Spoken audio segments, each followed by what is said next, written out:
Hello, Brain Damage Philosopher here, and in this audio lecture, I'm going to be covering Pascal's Wager for the second time. I'm probably going to end up naming this video something like Pascal to Electric Boogaloo, just because I'm a silly human being. So the last video that I did on Pascal's Wager was a couple days ago, and at the time, I made it because I'm trying to get through all of the different theistic arguments, and making a basic response to Pascal's Wager is fairly easy, and I think, in general, a basic response is all it really requires. And additionally, at the time, I wasn't feeling very good, and so I wanted to just, do something that was fairly easy and would fill up the time and distract me from my headaches, essentially. But Mike V, who is only the second real human being commenter on this channel, made a reasonable point in the comments on that video that I gave Pascal's Wager an unfairly short shrift, and that it actually deserves to be wrestled with much more seriously. So in this video, which is the second version of my attempt to do this second treatment on Pascal's Wager, I'm going to try to make a much more detailed argument against Pascal's Wager using both more and more nuanced objections and responding to both the things that Mike V said and some of the things that some of my other friends have said with regards to my arguments. To begin with, though, let me lay out the basic format of Pascal's Wager. Basically, it assumes, which I think is reasonable, that if we want to make good decisions, we should make decisions on the basis of decision theory, which is basically maximizing expected outcome by adding up all of the expected outcomes of each choice we make multiplied by the probability of that outcome and seeing which choice has the greatest sum. For a comparison between theism and atheism, Pascal says that if you are a theist and God does exist, you get an infinite reward, and if God does not exist, you lose a finite amount. Whereas if you are an atheist and God does exist, you get an infinite punishment, and if you are an atheist and God does not exist, you gain a finite amount. And so if you actually look at the payoffs, right, no matter how unlikely you think that God is, as long as the probability is non-zero, then the payoff of being a theist is going to be infinity minus some finite value, so still infinity, and atheism is going to be an infinite negative outcome, so plus a finite positive outcome, and so still an infinitely negative outcome overall. And so obviously, on the basis of decision theory, if we want to maximize our expected outcomes, we would want to choose to be theists. Now, of course, the naive, first objection to Pascal's Wager, and the one that I find the least interesting, but perhaps the most pressing if I were to take Pascal's Wager on its face value without including any of the other objections, is the problem of doxastic voluntarism. Essentially, I don't think it is possible to... I think it is possible to maintain a self-deception that has grown gradually through the use of confirmation bias and avoiding thoughts. But once one has acknowledged the thought that one was trying to keep from yourself, I don't think it is possible to return to self-deception. Thus, I think it is possible for a religious person to maintain their conviction in their religion by avoiding contrary evidence and arguments, and by focusing only on the evidence and arguments, no matter how weak, that are in favor of their position, and by not thinking about it and so on. But once a religious person has acknowledged that there is no actually convincing evidence for their religion, and has perhaps spent some time acknowledging that and exploring that, I don't think it is possible to return to resubmerge that knowledge, because, yeah. In fact, I think that part of the reason that return is impossible is that the choice to return requires you to choose continually to do things that would convince yourself of what you are not currently convinced of. And to continually to choose to do those things, you'd have to remember that you are trying to convince yourself of something, and remember, therefore, that you are not convinced of that thing. And therefore, in order to act in ways that might convince you of the existence of a God, convince yourself of the existence of a God, you have to remember that you're not convinced of the existence of a God in order to even do that. But that's just one of the reasons that I don't think it's possible to re-suppress a belief or a realization once you've fully had it and fully examined and internalized it. This means that even if I were to accept Pascal's wager and to say that being a theist is the better choice, I don't think it would be possible to actually act on that. Furthermore, I don't think that even if I were able to convince myself to believe in such a God, I don't think I would be able to fundamentally change my temper and nature such that I would be able to view that God as anything other than a sadistic monster for forcing me to accept it by threatening infinite torture and pain for essentially exercising proper epistemology. So even if I could get myself to believe in such a God, I don't think that I could get myself to actually adore such a God or worship it honestly. And I don't think a God would appreciate my undying, if well-hidden, resentment. So, that's another problem. But of course, these are not the interesting objections to Pascal's wager. The primary interesting objection to Pascal's wager is, of course, the many gods objection. Now, the thing about the many gods objection is that it is most often couched in terms of comparing extant religions that are, and especially extant well-established religions, and factoring them into the matrix of payoffs.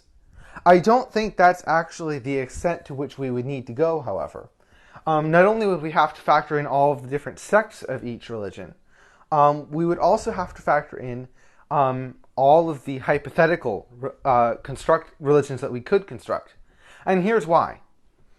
Because of the possibility of an infinite payoff and an infinite negative payoff, right? An infinitely positive and an infinitely negative result. No matter how small the probability of any choice being true is, as long as it's not equally infinitely small, which I don't even know how you get an infinitely small probability, it still counts in the calculus. So as long as any religion that I could think of is logically possible, as long as it's in essence not logically contradictory, then it has to be counted, even if it is not one of the extant religions. And often Christians object to this by saying, that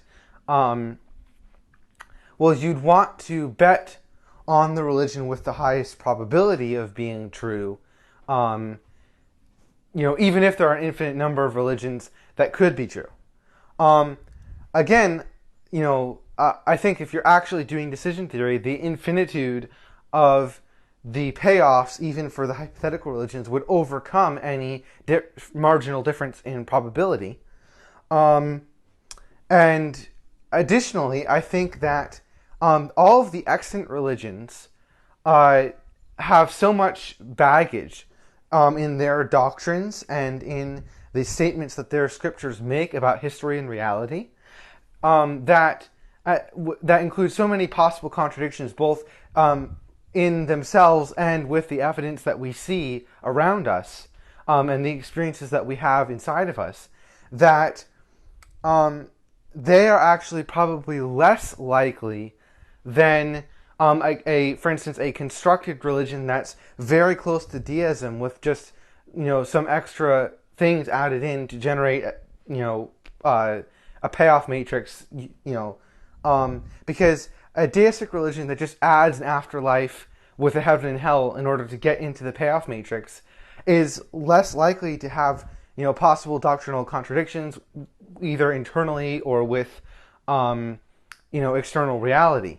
In addition, any religion that you could construct could generally hang off of the same arguments to a deistic God that Christians and Muslims and Jews use, such as the Kalam cosmological argument or the transcendental arguments for God and so on. So all of the most solid evidence for any particular religion can also be adapted for the purpose of constructing religions. I don't find any, and I genuinely don't find any of the particular religions that do exist to be more convincing than any of the others.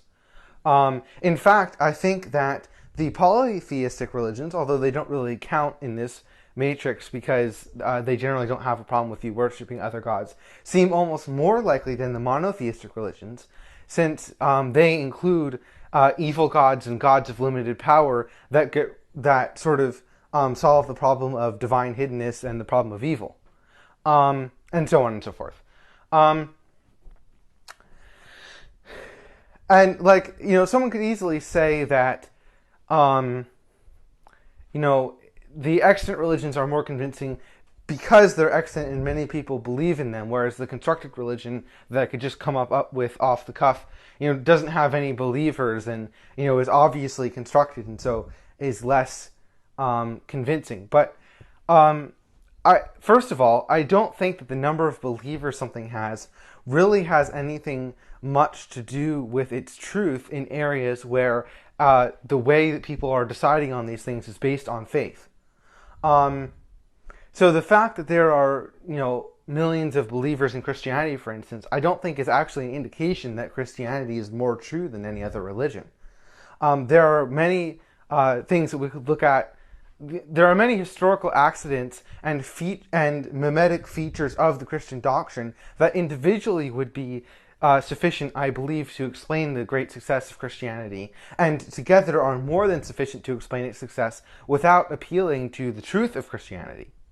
Furthermore, again, the fact that the extant religions are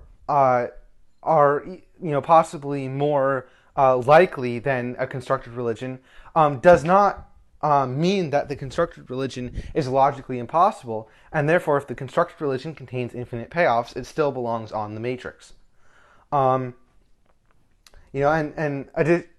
Because of the problems with, how complicated extant religions are and stuff, I don't think they are actually more convincing and could actually be less convincing, as I said earlier.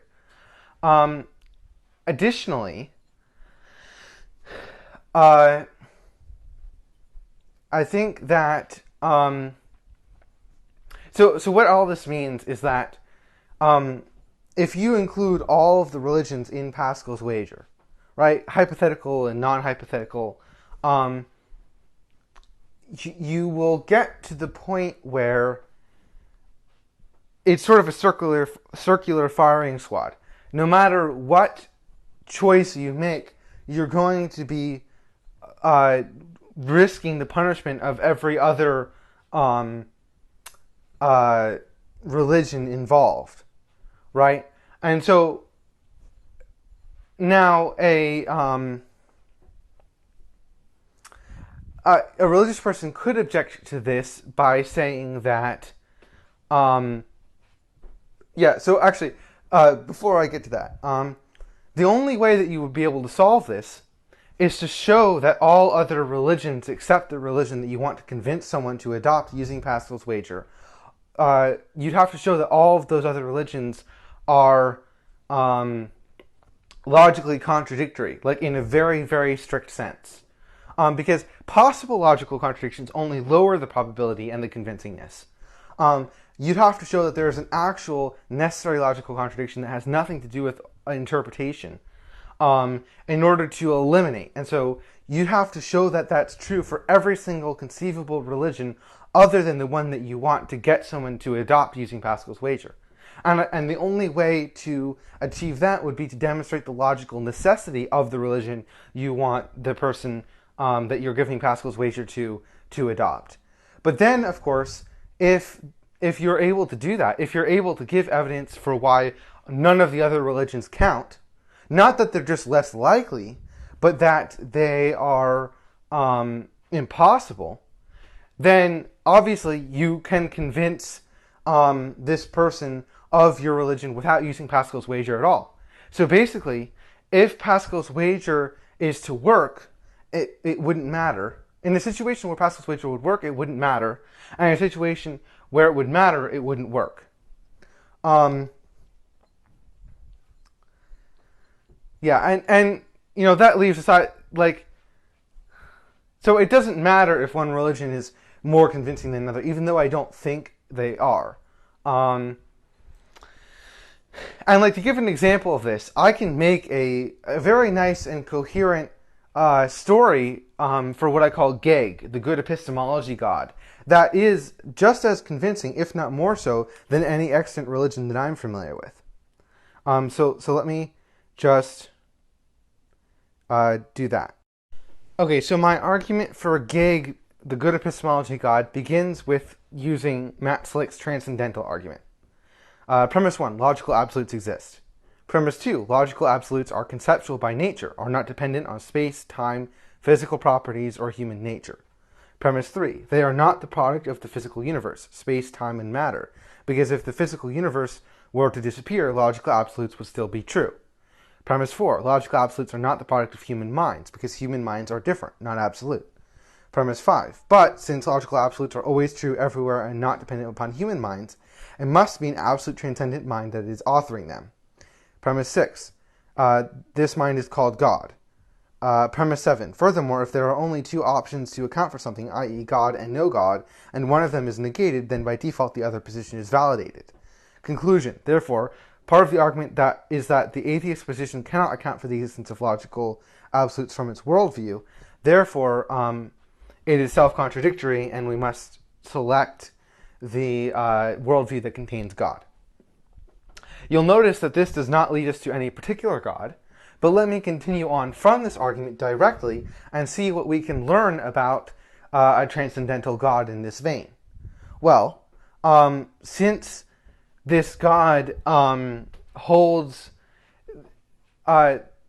since the main way that we can know about this God is from its focus on actualizing the logical absolutes and making the universe and our thoughts capable of adhering to them, it seems that this God is spending a lot of time and effort to make logic and epistemology possible and fairly easy to do.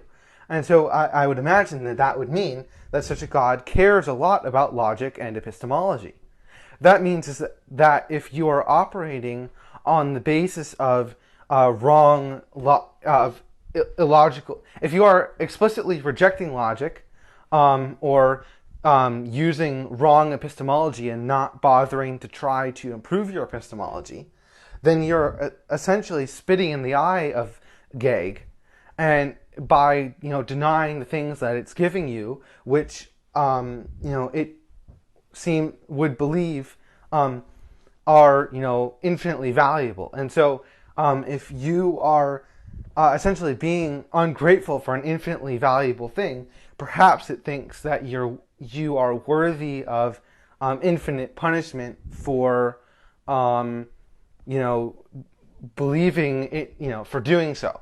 And so this God would essentially punish you for having incorrect epistemology and being illogical. And so what this means is that if you honestly if you're honestly convinced of a religion, then GEG has no problem with you because you did your best. And if you're honestly not convinced by the transcendental argument and you've really genuinely analyzed it, then obviously it has no problem with you either, because you did your best. Because if it wanted perfect rational epistemologists, then it would have made us capable of perfection and infallible, but it didn't. So clearly it's okay with imperfection, but it made us capable of trying as well, and gave us this thing that obviously it values highly. So it expects us to try. But however, if you adopt something based on bad evidence or on faith, obviously you're going to epistemology hell. And I think that this is, first of all, a doctrine which has less possible contradictions and holes in it than extant religions. It's logically conceivable, so it definitely has a non-zero possibility. And, I think that it's, just as convincing as any of the arguments that I've seen to go from any, argument for the existence of God, of a God, to any particular God. Another example is Eric, the God-eating God. The argument that I would give for this one is that, as we look around ourselves in the world, we see all of these religions that start and then fail, or that start and they keep going, but when they start, there's these miracles and all these evidence, and the God of the religion seems extremely active in protecting his people and doing miracles and making his presence known. But then as the religion goes on, even in the religion's own scriptures, you see fewer and fewer miracles, and then now in the modern day, you don't see any. And so it seems like we live in a landscape littered with religions that started out as real and true, and then sort of, if they continue to exist at all, are just sort of lurching along without what made them begin to exist in the first place. And so it looks like what's happening is that gods keep coming into existence, trying to start religions and interact with the human race, and then they die or cease to exist somehow. And so, what's the only thing that could kill a god? Well, another more powerful god. And why would a more powerful god spend all of its time killing other gods? Well, because it hates other gods. And, if it hates other gods, then there's no reason to assume why it wouldn't hate the worshippers of other gods. Right? And again, this is just as convincing as any reasoning I've seen for any other religions. And even if it wasn't, we still would have to worry about it because it has a non-zero probability, and so it would have, we have to include it in the payoff matrix. I don't think that any religion, even extant ones that are very popular, are any more convincing than constructed religions. But it doesn't matter if they are or not, as long as the constructed religions are logically possible. I'd also like to point out that there was a time, 3.8 billion years of time, or something along those lines, when every religion, there was some point in time when humans existed, and each religion that exists now did not exist. Before each religion that exists now did exist, it would have been a constructed religion to suggest it, right? Anyone suggesting it would have been suggesting a constructed religion. And yet it became, popular and accepted later on. And so, if it's possible to believe that a God would wait 3.8 billion years to make itself known and begin a religion, I see no reason why it's less reasonable to believe that something which we believe is a constructed religion now could not, 3.8 billion years later turn out to be, the actual God that revealed itself, right? Accepting extant religions because they aren't obviously constructed, and rejecting religions that are obviously constructed now is more of a currency bias than anything else. Now, a possible objection to this is that there is a kind of non-zero probability that could actually overcome an infinite payoff for a constructed religion, and that's an infinitely small probability. But I'm not even sure how you would generate an infinitely small probability. Because you would have to construct Yeah, if there's a finite non-zero amount of evidence, or like, yeah, an infinitely small probability would have to be something that's like actively diminishing. Like the probability is some kind of equation itself, and I don't see how you would arrive at something like that. And I certainly don't think it's true that constructed religions have an infinitely small probability, because they're logically possible. So they would have, a non-zero finite probability. So that's the many gods objection. Basically, the point is that, look,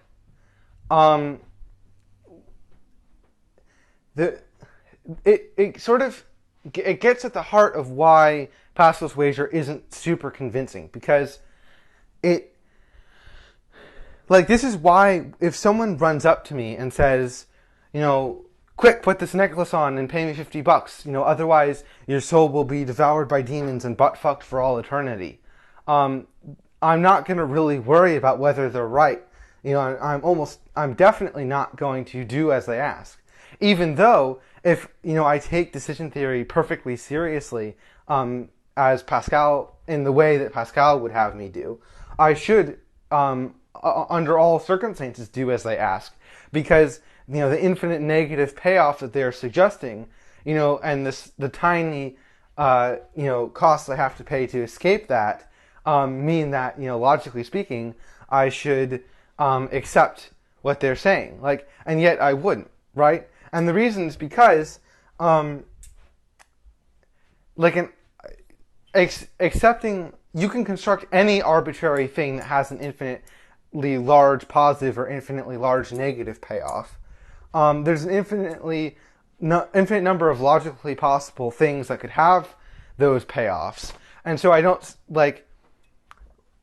that's why, as humans, the proper way to approach this is to ask whether there's any actual evidence that such a payoff is even possible, right? That's why we don't spend all of our time afraid of, every possible negative thing that's, not absolutely impossible. Even though, if we did so, we could probably escape some possible very large negative payoffs, right? Instead, we ask for evidence and only worry about the things that are, have some evidence to back up them being a problem.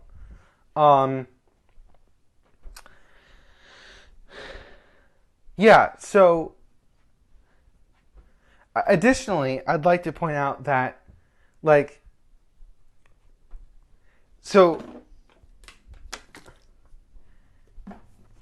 I prefer to remain an honest atheist than to just pick a random religion out of the pile to try to satisfy Pascal's Wager. Because picking any other religion would probably get me in just as much trouble as atheism, because of the many religions objection. And at least if I'm an atheist, I'm being honest with myself and doing the best I can to, see things clearly and think rationally. And I would hope that a God, if one does exist, would recognize that I'm doing the best I can to use the brain that it gave me, and trying to be the best person that I can be, using the ethical intuitions it gave me. And, at least I didn't just randomly pick something in order to try to get a out of jail free card, right?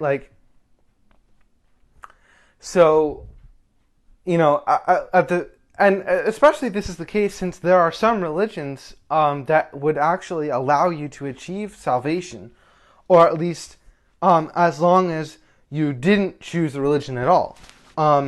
There's such a thing as in Judaism, as long as you don't worship, as long as you don't worship idols, murder, commit sexual immorality, eat live animals, or steal, and as long as you try to uphold justice, even if you're a Gentile and don't believe in anything else, as long as you follow the 7 laws of Noah, you can go to heaven. And there are other things like that for other religions as well. And like, in Christianity, for instance, as well, like if I end up, like, the first commandment is to not worship any other gods before Yahweh, right? Well, if I don't worship any gods, then at least I'm not actively violating God's commandments, right? I'm not really following them either, but at least I'm not, giving, like, actively doing something bad, right? So I think that, given the fact that, if the many gods objection holds, which I think it does, every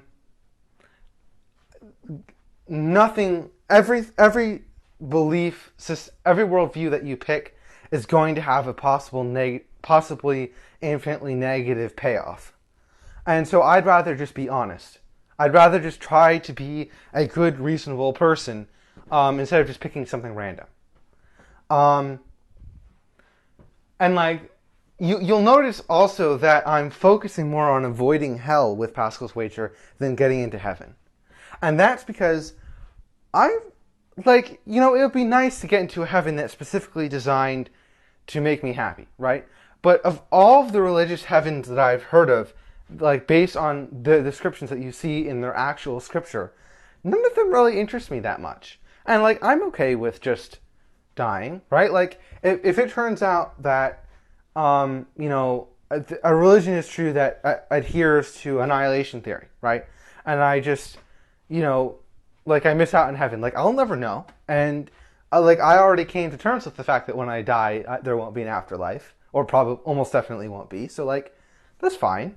But I definitely don't want to end up in hell, right? Because I'm much more risk averse in this specific case, especially, than you would think, right?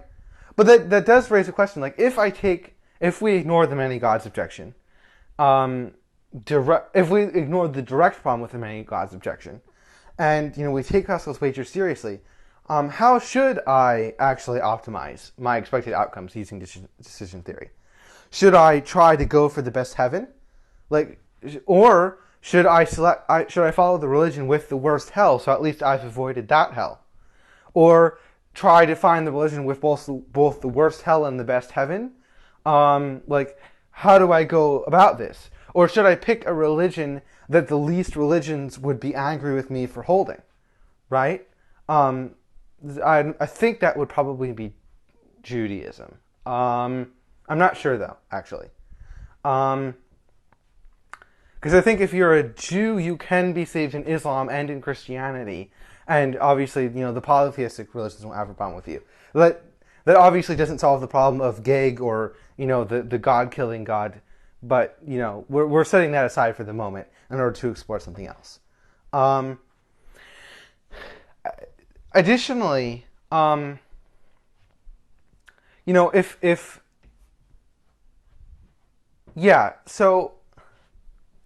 the other problem that I have is that the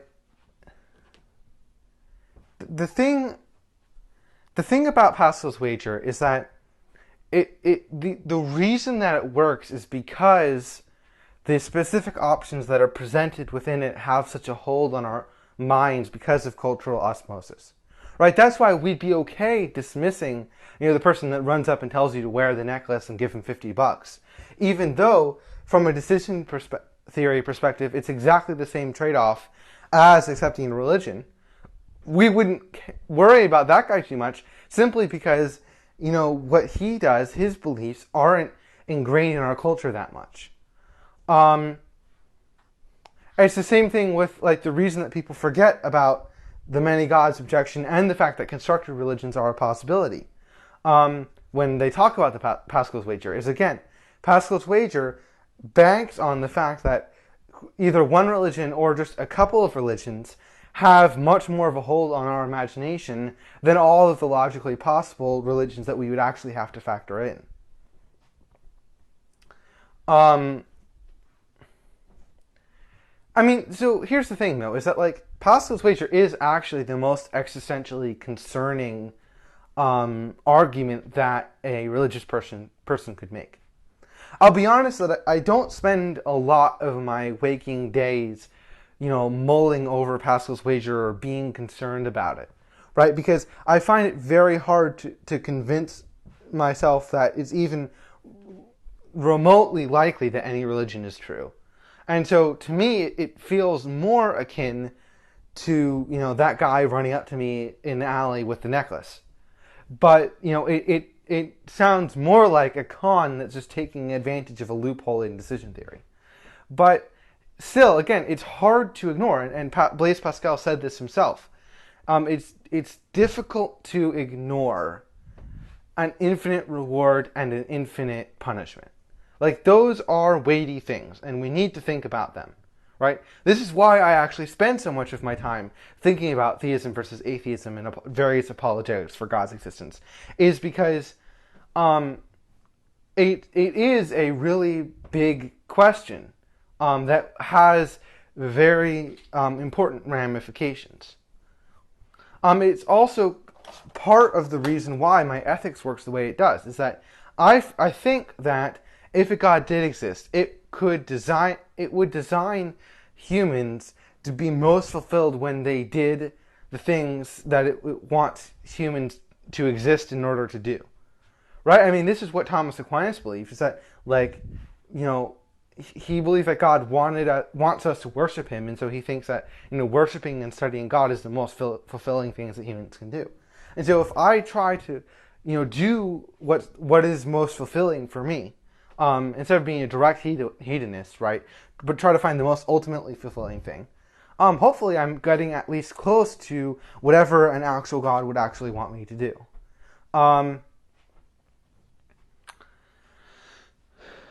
So, I don't know, it's such a strange argument because it's hard to ignore because of the payoffs, but at the same time it's easy to ignore because the structure is so clearly just, playing off a loophole in decision theory to generate, something and playing off cultural conditioning and so on. But yeah, the fact that there are infinitely many number of things that you could choose, yeah. And so this is,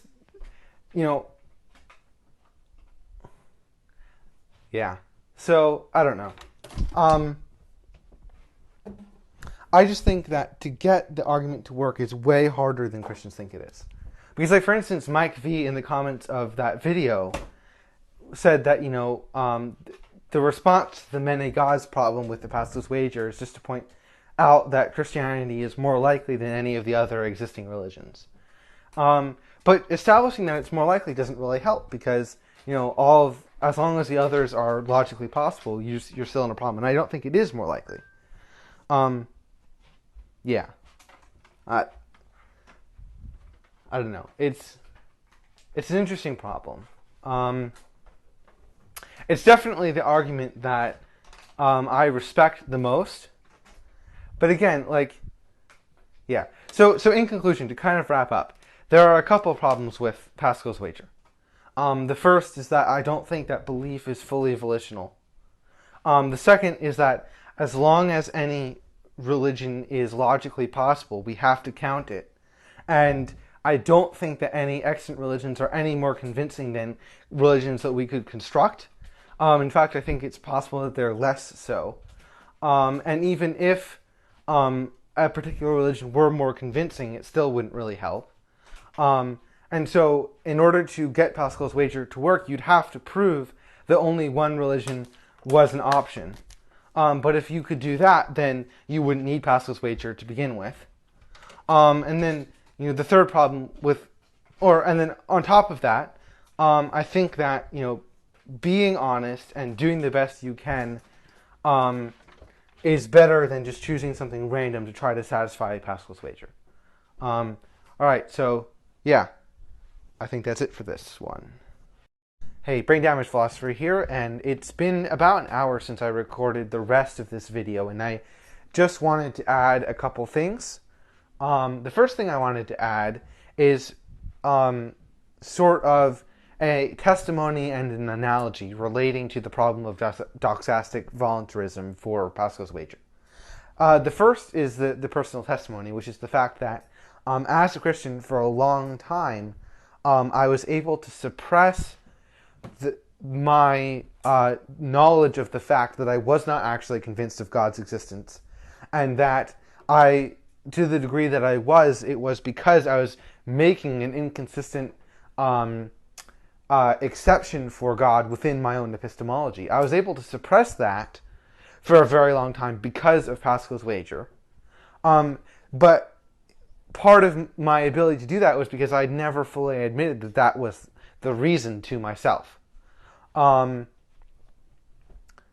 However, this actually came out in my actions in ways that I didn't realize until later, such that, my parents and friends weren't actually that surprised to find that, I never was really able to make myself believe in God in the way that they were. But once I acknowledged to myself that this was the case and fully explored about it and thought about it and spent years wrestling with different arguments for God and apologetics and so on, and constructing a philosophy outside of religion for myself as an atheist, now I can say with certainty that it would be impossible to repress this knowledge again within myself. So while it's possible for someone to suppress knowledge that they've never fully admitted to themselves, I don't think it's possible to fully admit knowledge to yourself and then suppress it once again. In the same way that, it's possible to, you can think you're straight for a long time and then, realize you're gay and then come out, right? This is not something that's happened to me, but, this is what I've heard, right? But once that's happened, you can't just ungay yourself again. So the other thing that I wanted to point out with regards to the moral dimension of the problem, of accepting Pascal's Wager even if it's true, is like an analogy, right? So religious people are often able to ignore the serious moral problems with their religion and, how sadistic their God is, because on the one hand, they've never explored moralities external to Christianity, and they've never fully thought about what the moral status of exactly what their God is doing. They've just accepted it as true and avoided thinking about it. And, so they're able to not have a problem with the morality of religion. I think it's also possible that some people simply are so constituted that their ethical intuitions match up with their religion, although I would be very dubious of such people because they probably have psychopathic tendencies, or sadistic tendencies at least, or masochistic tendencies for that matter. But once they've fully examined and realized the true depth of the sadism of the gods of most religions, I don't think it's possible to just suppress that again, especially when the suppression itself is motivated by the existence, the possible existence of, one of the very things that makes their God a sadist, hell, right? So I think the analogy is it would be religious people are like abused children, right? When they're growing up, they don't know any better. They don't know that parents aren't supposed to act the way that their parent is acting, and that what their parent is doing is not just an outpouring of love and so on, right? But someday when they speak to a therapist and see how other people's parents treat them and stuff, and they realize how abusive their parent was, there's no going back to simply ignoring it and not knowing it. The other thing that I wanted to mention is that I think that the most probably true religion in all of these, out of all the possible religions, is not the extant religions, or Geg, the Good Epistemology God, or Eric, the God-killing God. I think it's probably a deistic God that doesn't really care about humans didn't design the universe for humans, just got the universe started, set up the laws, and decided to see what happens, right? And, second to that, since that wouldn't really count in the payoff matrix, is a deistic God that I think the second probability is that you have a God that simply wants every creature to be the best, to fulfill the best that creature can be. Since it obviously, in this sort of semi-deistic, semi-creationist conception, design the universe such that it would result in the conditions that we see, including the creatures that we see. And so it would want to see these creatures, do for the best they can what it designed them to do, right? And I see no reason why it's not, that wouldn't include, trying to be as reasonable as we can, and so on and so forth. Additionally, like a theistic objection to the many gods objection to Pascal's wager, right, is to say that, well, just pick the religion that's most likely to help you avoid hell or get you into heaven. And, again, the first thing that I talked about previously is that, like, I don't think any religion is particularly more convincing than any other. But, the other problem with saying that is that suddenly they've already left decision theory behind. Because with decision theory, if you have an infinite payoff, that infinity absorbs whatever probability that payoff has. And so if the theist is leaving decision theory behind and saying that we should just go, if they're leaving decision theory behind, then we can apply our intuitions to the whole argument, not just what we should do give within the bounds of the argument. And so that means that the man with the necklace objection that I gave has, all the force you could ever need, right? The other thing that you could say is that, well, since decision theory would lead us to something like, the other thing to point out is that when we introduce infinities into the payoff matrix of decision theory, no matter what the situation, it leads to highly unintuitive results. Like the fact that from a decision theory perspective, doing like tiny little things that might please some possible God and therefore give us an infinite payoff, like drinking water because there's a God of water that likes it when we drink water. That would have an infinite payoff if such a God would send us to heaven, or, and simultaneously becoming a monk and being as religious as possible would also have an infinite payoff. And so we should, because, every increase in the chance of what we do, so like there's no difference between those two strategies. And that seems very odd. Or like another problem is that, like, if you had two doors, both have an infinite payoff for you. One has a 99% chance of giving it, and the other has a 1% chance of giving it. If you choose the one, like intuitively, you would choose the one with the 99% chance, right? So maybe we could say that decision theory actually doesn't make any sense and just breaks down when infinities are involved. But then the theoretical force of Pascal's wager is lost, because again, we can apply intuition to the whole thing and say, well, it doesn't seem very likely that any religion is true, so like maybe we just shouldn't care about it, right? So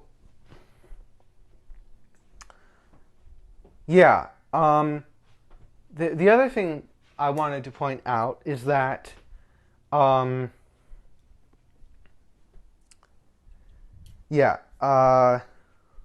basically there's sort of like the dilemma for someone who's proposing the Pascal's wager.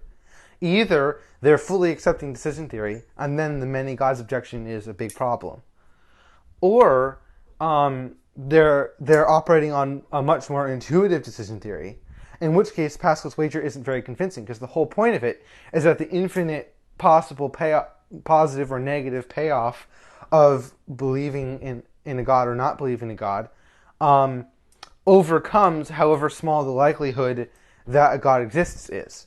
But, obviously, if we're factoring in probabilities and not letting them be absorbed by infinities, then, it doesn't overcome necessarily.